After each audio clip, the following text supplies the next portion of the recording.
everyone, welcome to Thursday here on the DVD Fiends. I'm back this week with a new movie, House of the Devil.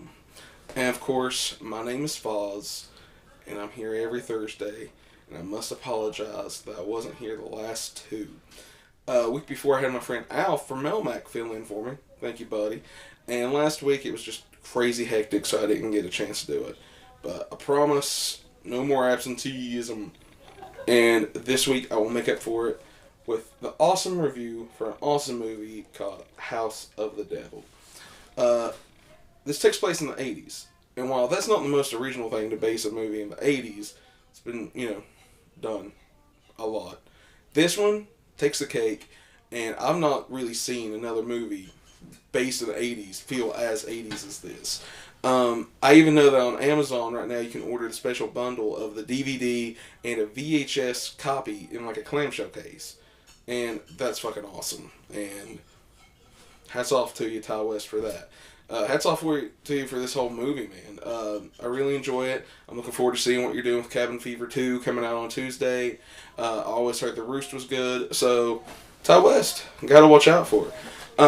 Anyways, the plot is about this young college student. She needs money to get this apartment because she can't stand living in her dorm room anymore with her annoying roommate. And, of course, she finds an apartment, for a really low cost, but it's more than what she has. So she looks around for a babysitting job. And, or for a job in general. She found this ad for a babysitting job. And so she calls up the guy, and he sounds a bit creepy on the phone.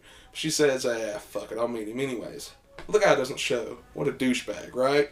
I mean, seriously. So she, goes and talks to her friend, and it's like, oh, he didn't show, and the friend's all like, man, fuck that guy, man. We're going to go take down all these flyers, man. Dude, fuck that guy. Or something to that effect. And then she gets a phone call from him again. What do you know? And he apologizes and says he'll pay her double. She comes tonight. 2 nights. Because there's a big eclipse happening. And he needs to go see it. And he has to have a sitter. So she gets her friend to take her out into the middle of nowhere. Of course. Next to her graveyard. Of course. This big ass creepy Amityville style house. Of course. They're there, and wouldn't you know it, it's Tom Noonan, Frankenstein from Monster Squad, or I always think of him as the main drug dealer from RoboCop Deuce. Nuke anybody? You want some nuke? I know I do. Yeah. Anyways, so, if that's not creepy enough, Tom Noonan walking around with this big-ass cane. His wife turns out to be, I'm sorry, I'm forgetting her name, Mary Warrenoff, a.k.a. the principal from Rock and Roll High School. I never actually knew her real name, just I always see her appear in stuff, like all the Roger Corman shit, and I'm always like, hey, Rock and Roll High School, it's the principal, ah! Rock and Roll High School 2, Corey Feldman, Rock and Roll High School Forever, buy it, watch it, love it. Anyways.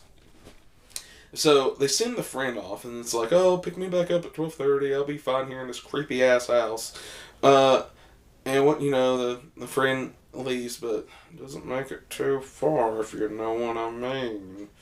And already the girl's been creeped out by Tom Noonan, because he's like, I've got to talk to you. I must admit that there's no child. This is for my, elderly mother. It's for my elderly mother. So, you won't see her at all. You just chill out around the house here, except at home, whatever. Order this pizza. No, really, seriously, order the pizza. Dimensional pizza. Order pizza. But yeah, my mother. So anyways, I gotta go now. I gotta go do this thing. Hey, order that pizza there. So, that wasn't weird or creepy or anything, and he agrees to pay her like $400 to stay like a total of 4 hours with this old woman she won't even see. Boy, that sounds like a great idea. Nothing can go wrong with that at all. So, of course, throughout the night, things starts getting creepy. Of course, there's a lull period where she's dancing around to awesome 80s music. And the soundtrack to this was excellent. Like, the clearance rights for this, I don't know how much it cost, but they had some damn good actual authentic 80s stuff and on a real, Walkman cassette player. And hats off to you again on the whole 80s feel. It felt great. I mean, it looked great. It does get slow in places. Like, you spend a fucking hour just in this house of her just walking around. Hey, what's in this room? Hey, what's in this room? Hey, I'm going to play some pool now. Hey, what's in this room? Hey, I'm going to watch a little bit of Now Living Dead. Hey, what's in this room? And she gets all, spooked out and nervous and everything because she keeps hearing weird noises throughout the house. But, whatever. I'll do some homework. I'll order this pizza. A.J. Bowen is the pizza delivery boy. And you'd already kind of seen him have a scene earlier with her friend that dropped her off there. Not to give anything away, but let's just say that, man, that was, buddy, A.J. Bowen. Let me tell you something about A.J. Bowen, dude. He is my new favorite actor. He is from The Signal, if anybody's seen that. And if you haven't, that's my favorite film of like the last few years. That and Trick or Treat are probably like the two biggest films I've really liked in a long time. Like to come out recently, and it is on my ultimate collection that you need to have. Get it, The Signal. Anyways, so A.J. Bowen, anytime he's on screen, he eats up the scenery, man. It all goes to him, no matter what's happening. He is a guy to watch out for. And so she orders the pizza. You can tell it's him on the phone when she's ordering. And of course, they've slipped something in the pizza, and she passes out, and she wakes up, and crazy shit is happening. Throughout the film, you'd already, it starts off with a little saying that in the 80s, people believe in satanic cults. So you already knew this was about a satanic cult from that thing. And throughout the film, at one point, when it was trying to do the creepy, this might or might not be anything evil, they actually pan to a room where people are sacrificed around a pentagram. So you're like, oh, this is evil. And at one point, early on in the movie, the best friend does kind of about the big one in a pretty crazy way that A.J. Bowen is awesome for, but she's a dumb bitch for even being in that situation. If anybody watches this, comment about that, message me, because seriously, what the fuck was she thinking? What the fuck, guys? Anyways, so at the end, it comes up with this big elaborate scheme of the eclipse is coming, there's demons, the satanic lord, all this big boisterous ending, and it looks really, really amazing. And it does show a demon. And I guess the demon was supposed to be Mother, I guess, what they were referring to the whole time. And that demon looks badass. That is one creepy fucking demon.